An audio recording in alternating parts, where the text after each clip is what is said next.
channel bersenang-senang dan utak-atik dunia seputar arkeologi dan budaya. Lanjut! Perjalanan peradaban bangsa Indonesia terjadi dari masa prasejarah hingga masa kolonialisme, sehingga masa-masa tersebut banyak meninggalkan jejak-jejak budaya yang perlu untuk diungkap sebagai jati diri bangsa. Pada saat VOC masuk Hindia Belanda yang sekarang bernama Indonesia, berita tentang kesuburan dan keindahan Indonesia banyak menarik minat dunia. Salah satunya adalah George Eberhard Rum, atau yang sering disebut dengan Rumpius. Dia adalah seorang ahli botani dari Jerman. Saking tertariknya berkunjung, Rumpius melamar sebagai tentara VOC.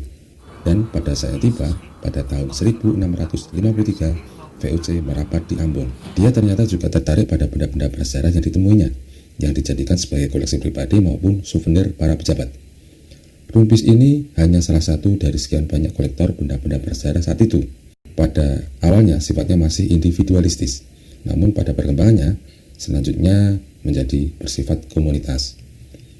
Aktivitas komunitas peneliti dan penikmat seni ini mengupayakan didirikannya suatu lembaga, dan pada tahun 1778 berhasil didirikan lembaga Batavia's Genootschap van Kunst en Wetenschappen. Lembaga ini bertugas memelihara museum yang meliputi pembukuan etnografis, kepurbakalaan, prehistori, keramik, numismatik, serta naskah-naskah.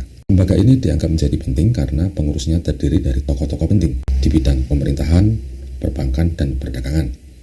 Pada saat pemerintah Inggris berkuasa di Indonesia pada tahun 1811 sampai 1816, perhatian terhadap pencatatan, penelitian, dan pemberitaan tentang kepurbakalaan lebih baik lagi. Thomas Stamford Raffles sebagai letnan gubernurnya menulis berbagai pengalamannya di Jawa dengan menulis buku The History of Java yang diterbitkan pada tahun 1817.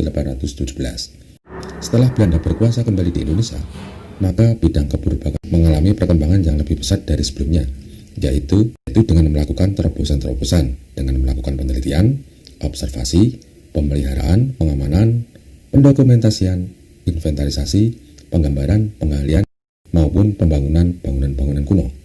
Adanya keseriusan ini, maka pada tahun 1885 dibentuklah lembaga swasta yaitu Archaeologische Vereniging yang dipimpin oleh Insinyur Jan Willem Isserman. Dia adalah seorang insinyur industri minyak di Hindia Belanda. Selain itu juga dia adalah orang penting dalam pelestarian Candi Borobudur dan candi-candi lain di Jawa. Pada tahun 1905, pemerintah Hindia Belanda membentuk Komisi in Nederlands-Indië voor Auditkundig Onderzoek of Java en Madura berdasarkan surat keputusan pemerintah Hindia Belanda pada tahun 1901, dan sebagai ketuanya adalah Dr. Jan Lauren Adries Brandes. Pada masa inilah Brandes menerbitkan sebuah laporan yaitu Rapporten van de Commissie in Nederlands Onderzoek of Java en Madura, atau laporan Komisi Penelitian Belanda tentang Jawa dan Madura pada tahun 1909. Setelah Brandes meninggal, tahun 1910 komisi ini lalu dipimpin oleh Dr. Nicolaas Johannes Krom yang memiliki pemikiran lebih maju pada tinggalan kepurbakalaan di Hindia Belanda. Krom mengusulkan adanya sebuah lembaga kepurbakalaan yang lebih representatif lagi, dan usulan tersebut disetujui oleh pemerintah Hindia Belanda dengan dikeluarkannya surat keputusan pada tanggal 14 Juni 1913. Berdasarkan surat keputusan tersebut, maka Komisi in Nederlands-Indië voor Auditkundig Onderzoek of Java en Madura dihapus dan diganti dengan Auditkundig Dienst in Nederlands-Indië atau Jawatan Purbakala.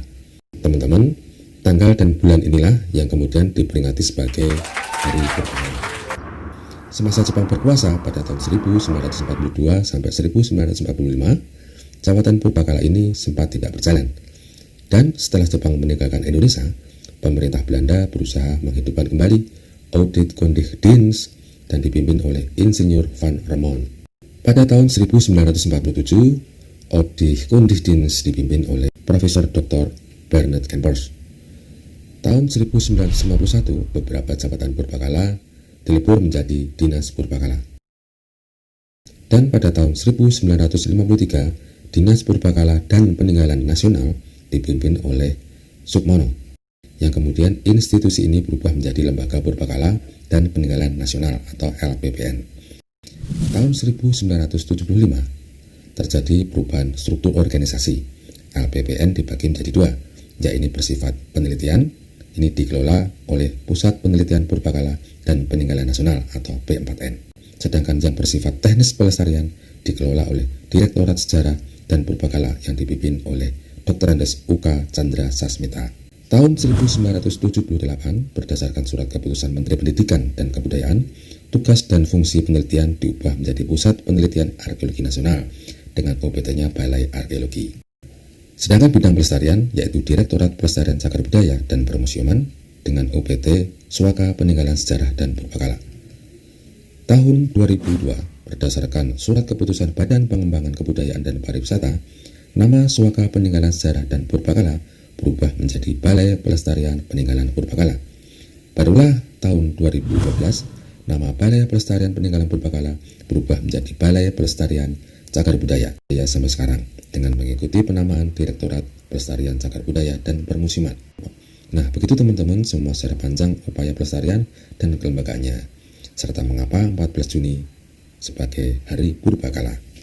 Semoga saja Hari Purbakala dapat dijadikan sebagai Hari Purbakala Nasional ya, karena Hari Purbakala merupakan momentum sebagai media pengingat, pendorong, dan untuk melangkah dalam melestarikan peninggalan atau warisan budaya masa lalu di Indonesia, sehingga kita akan selalu ingat akan kebesaran peradaban masa lalu sebagai semangat kebangkitan Indonesia.